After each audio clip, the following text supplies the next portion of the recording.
The only difference between men of great achievement and those who remain in mediocrity is that the great pay little attention to what has been done, and what obstacles or apparent reasons may stand in the way of achievement, but devote themselves to contemplating what can or ought to be done. Those who allow their mental and emotional natures to recoil, refusing to let this sense reach out into the undiscovered, destroy their own capabilities, and this keeps them always in the prison house of limitation. But it should be noted that prison is only the recoil or reflex of their own nature. Genius is that which goes on through conditions and circumstances and keeps eternally in the process of expansion and extension of achieving power. The ability to use this sense for unlimited progress applies to everyone. It is not for the select individual. It is for all to use.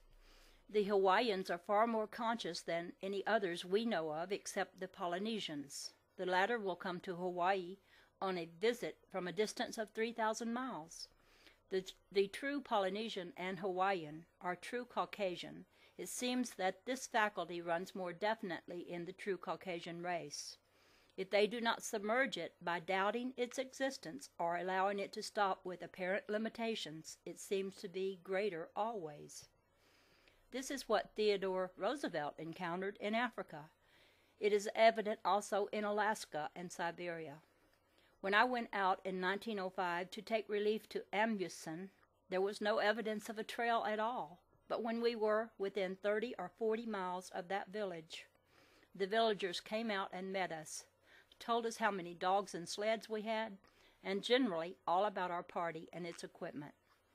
One reason the Americans do not possess this faculty is because they have too many accommodations. We have just let it slip by and have not retained it consciously.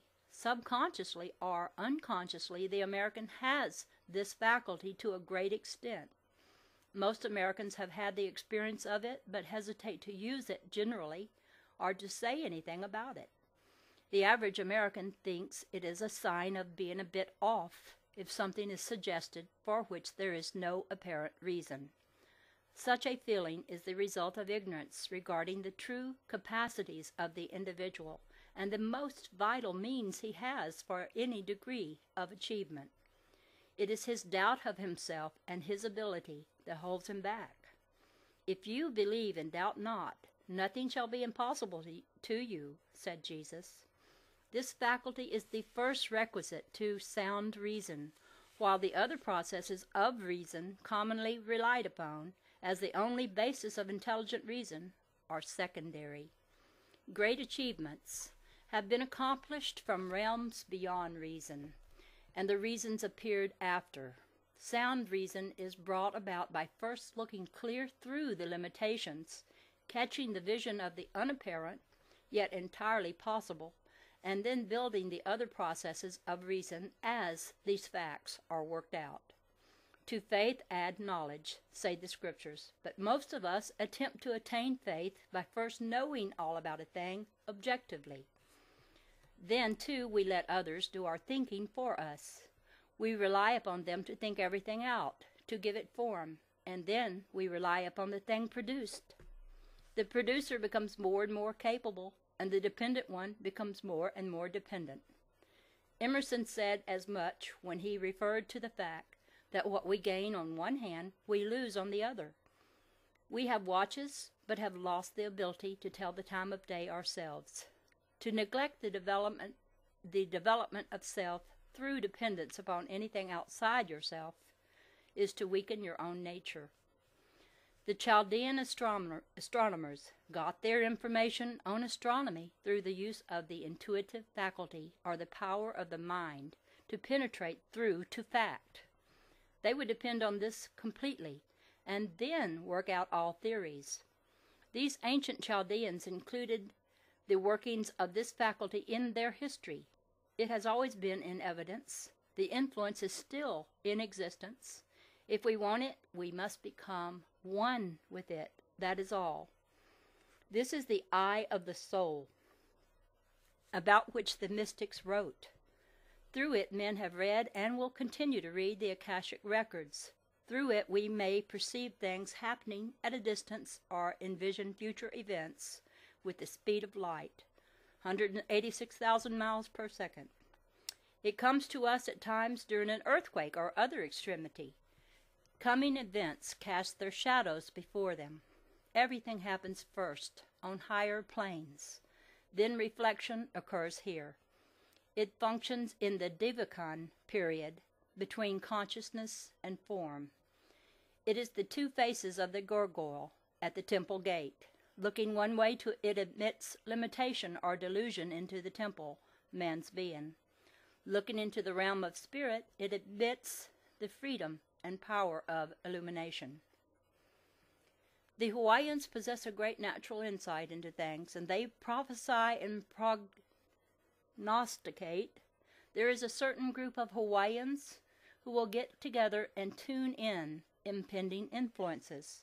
If they perceive an influence that is not of benefit, they turn it over to another group who work against it, and it never manifests. The Hindus say that one man can prophesy and another God-man can stop fulfillment of the prophecy.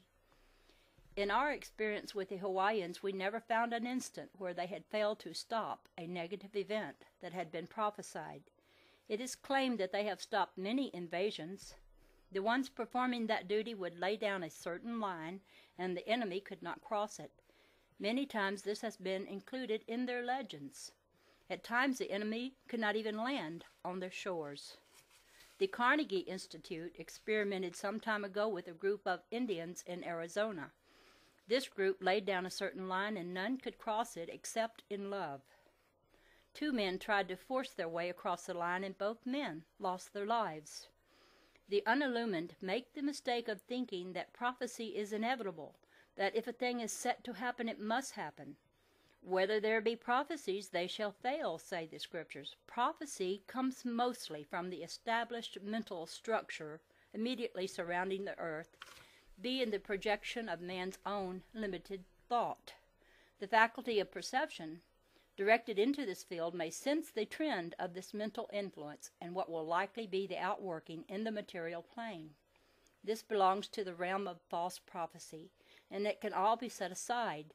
The Scriptures warn against false prophets who turn the attention of the people away from God. True prophecy is the result of keeping this sense directed to the plane of spirit until the individual catches the trend of the universal law. The law of the universe readily sets aside any accumulations to the contrary in the minds of individuals or races. It is accomplished as easily as shadows are dispelled by the light. The sun dispels the night. A single candle will banish darkness from a room, for light, whether great or small, has unlimited power over surrounding darkness, whether it be large or small.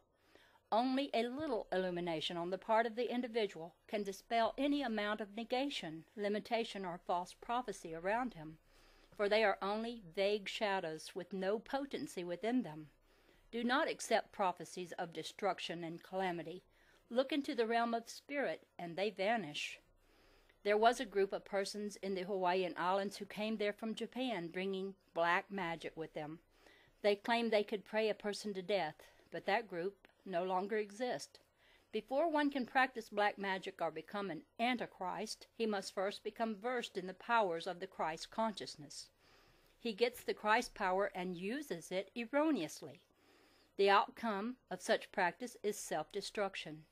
And with the destruction of individuals given to the practice of the black art, the art passes with them. The most painful, if not the quickest method of self-destruction is the misuse of spiritual knowledge. The individual tempted to use this spiritual knowledge to influence, control, or gain advantage over others should remember that every edict which goes forth from his own mind or mouth passes through his own being and becomes a fiat of power within his own nature, working upon himself exactly as he had intended it for another. That is what Christ means when he said that the kingdom of heaven is within you. Your being is a kingdom subject to the rulership of what you yourself decree.